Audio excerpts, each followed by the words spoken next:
Day 608, Friday, February 21st.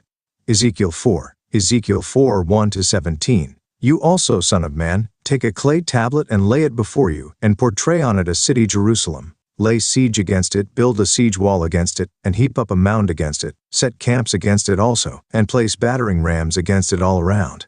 Moreover, take for yourself an iron plate, and set it as an iron wall between you and the city. Set your face against it, and it shall be besieged, and you shall lay siege against it. This will be a sign to the house of Israel. Lie also on your left side, and lay the iniquity of the house of Israel upon it. According to the number of the days that you lie on it, you shall bear their iniquity. For I have laid on you the years of their iniquity, according to the number of the days, 390 days. So you shall bear the iniquity of the house of Israel. And when you have completed them, lie again on your right side. Then you shall bear the iniquity of the house of Judah 40 days. I have laid on you a day for each year. Therefore you shall set your face toward the siege of Jerusalem. Your arm shall be uncovered, and you shall prophesy against it. And surely I will restrain you so that you cannot turn from one side to another till you have ended the days of your siege. Also take for yourself wheat, barley, beans, lentils, millet, and spelt, put them into one vessel, and make bread of them for yourself. During the number of days that you lie on your side, 390 days, you shall eat it. And your food which you eat shall be by weight 20 shekels a day, from time to time you shall eat it. You shall also drink water by measure, 1/6 of a hin, from time to time you shall drink. And you shall eat it as barley cakes, and bake it using fuel of human waste in their sight. Then the Lord said, So shall the children of Israel eat their defiled bread among the Gentiles, where I will drive them. So I said, Ah, Lord God, indeed I have never defiled myself from my youth till now. I have never eaten what died of itself or was torn by beasts, nor has abominable flesh ever come into my mouth. Then he said to me, See, I am giving you cow dung instead of human waste, and you shall prepare your bread over it. Moreover he said to me, Son of man, surely I will cut off the supply of bread in Jerusalem. They shall eat bread by weight and with anxiety, and shall drink water by measure and with dread, that they may lack bread and water, and be dismayed with one another, and waste away because of their iniquity. Daily Deep Dive. The UCG reading plan states, In this second pantomime instructed by God, Ezekiel is directed to act out a mock siege against Jerusalem. Recall that he was to effectively be mute, so the prophet's strange actions would communicate God's message. This was to be a sign to the people of Judah living in captivity. No doubt word of what Ezekiel was doing spread throughout the colony, and perhaps even to those in faraway Jerusalem. The prophet is instructed to draw a diagram of the city on a clay tablet, and then represent its siege by an attacking army through building miniature earthen siege works around it. Ezekiel 4, 1-2. He is also to set up an iron pan between himself and the city as a wall, verse 3. Some commentators have viewed this as depicting a siege wall, but it is in addition to the miniature siege wall of verse 2. Other commentators understand it as a barrier signifying God separating himself from Jerusalem and no longer protecting it, or even as his iron-willed determination to destroy the city. Indeed, Ezekiel is to have his arms uncovered, the image of a man with rolled-up sleeves ready to fight, as God is described in Isaiah 2:10. The mock siege is given as a sign to the house of Israel, verse 3, which is rather interesting. The next verses clearly delineate between the house of Israel, the people of the northern kingdom, and the house of Judah, those of the southern kingdom. Jerusalem, as the ancient capital of all 12 tribes, is used here to represent the nations of both Israel and Judah. The sins of both are what bring about this siege. As part of the symbolism, Ezekiel is told to lie on one side for 390 days, figuratively bearing the iniquity of the house of Israel, and then for 40 days on the other side, bearing Judah's iniquity, verses 4-6, based on verse 9, which says that Ezekiel's time of lying on his side was 390 days. Some construe the 40 days as being part of the 390, but this goes against the clear sense of verse 6. Verse 9 simply concerns the number of days of the mock siege in which he is required to eat certain food, the 390 and not the 40. Each day of lying down is said to represent a year, verse 6. This brings to mind Numbers 14:34, where God imposed on Israel the punishment of 40 years of wandering in the wilderness for the 40 days of the mission of who spied out the promised land and returned with an evil report.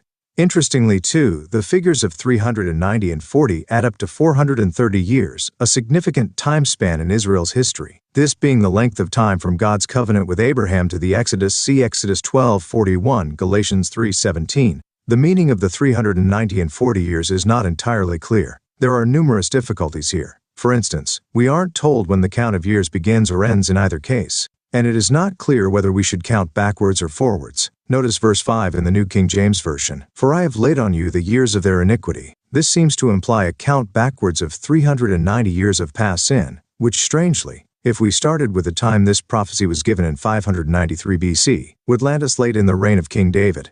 Or, if we counted back from the northern kingdoms, fall at the hands of the Assyrians in 722 BC, this would place the start of the 390 years in the period of the Judges. But perhaps years of their iniquity is meant to imply years due to their iniquity, that is, years of consequences their iniquity has brought about.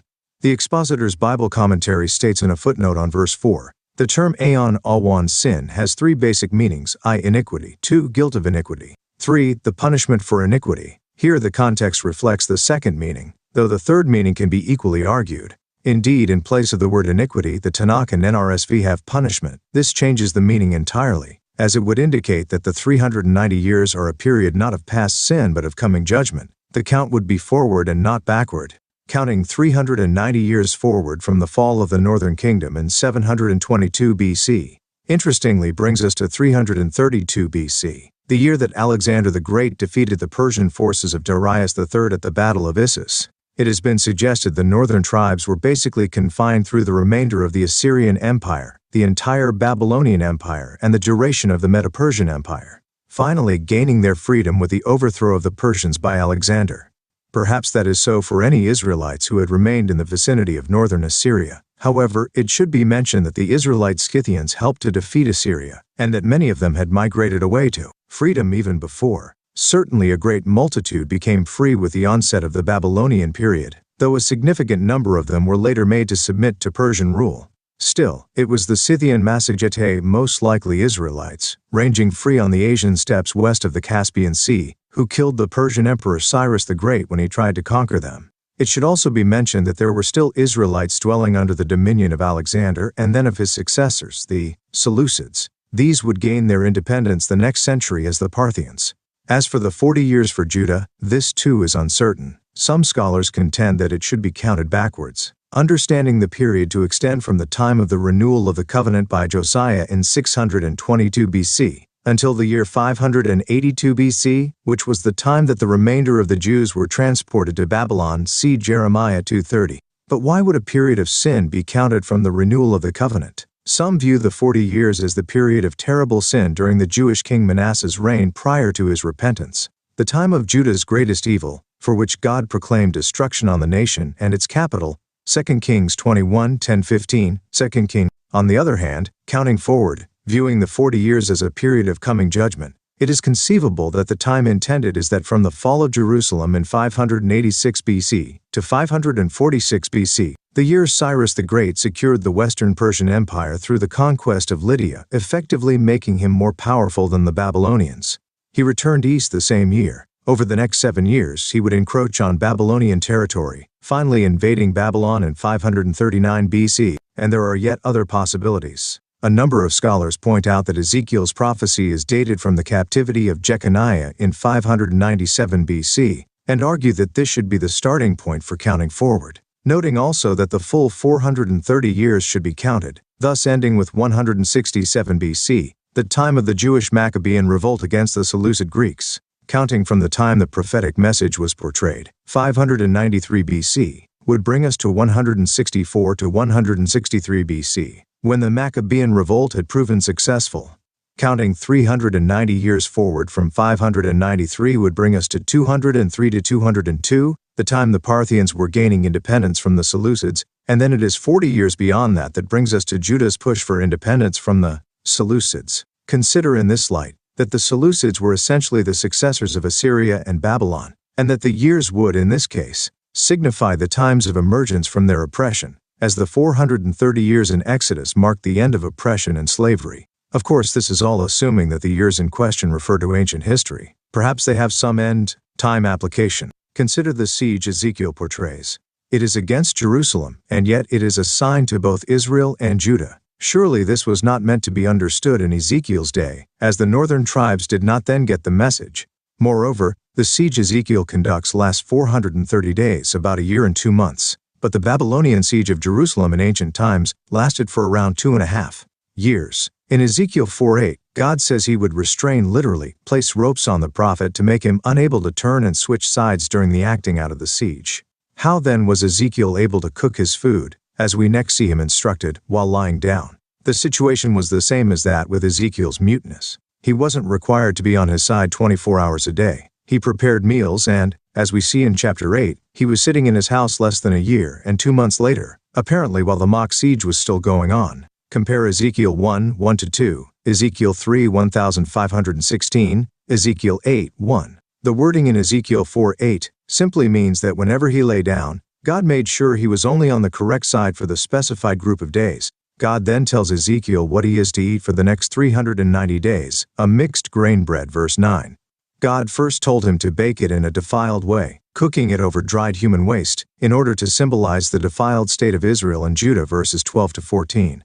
But after Ezekiel expressed his revulsion at this, God allowed him to instead cook the food over cow manure, a common fuel then as now. Nelson Study Bible note on verses 12-15. The issue of defilement, it should be noted, was strictly over the matter of using human waste. See Deuteronomy 23:12-14. Not from mixing grains as some have supposed, as the prescription against mixing grains forbade the crossbreeding of plants, not the cooking of them together. Centuries later, the Apostle Peter felt the same revulsion toward eating unclean animals, refusing when he was told to kill and eat them in a vision, Acts 10:14. Some have argued that Ezekiel 4:9 provides the recipe for bread that is ideal for sustaining us, as it sustained Ezekiel for more than a year. You can even buy Ezekiel 4:9 bread in some health food stores. But that is not the point of the verse in its context at all. What we see is that Ezekiel's food was to be by weight, verse 10, to symbolize rationing during the time of siege. As the explanation in verses makes clear, compare Ezekiel 5:16-17, Leviticus 6:26. The recipe of 6 mixed grains for the bread indicates the limited and unusual food supply while in bondage in a foreign land. The small amounts of these grains, evidenced by the fact that they had to be thrown together in a mixture to produce a sufficient quantity of meal, vividly picture the short supply of food in a city under siege.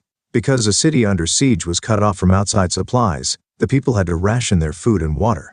If it ran out, they would be forced to surrender. In Jerusalem, the people would be allowed daily only a half pound of bread, 20 shekels, and less than a quart of water, 1/6 of a hin. Nelson Study Bible. Note on Ezekiel 4:4-11. Certainly the mixed grain bread had some sustaining value, but this was far from a balanced diet. If one is going to claim that this is meant to portray ideal food, the same would have to be said for cooking over dung, and that just does not follow. In fact, notice verses 16-17 in the NIV, Son of man, I will cut off the supply of food in Jerusalem. The people will eat rationed food in anxiety, and drink rationed water in despair, for food and water will be scarce. They will be appalled at the sight of each other, and will waste away because of their sin. They would be aghast at the gaunt, emaciated appearance of one another. It is likely that Ezekiel's diet produced the same effect in him. The people watched and got the message. They watched with growing horror as Ezekiel weighed out his meager measure of mixed grain and eked out his water ration. They saw the prophet wasting away, as the population of Jerusalem would do under siege. Eerdman's Handbook to the Bible. Note on chapters 4-5. Again, however, it should be pointed out that this was a prophecy that concerned the future of both Judah and Israel. As such, it was evidently meant in a dual sense, applying in part to Jerusalem's fall to ancient Babylon but also the fall of Judah and Israel to end-time Babylon, as the next chapters make even clearer. End.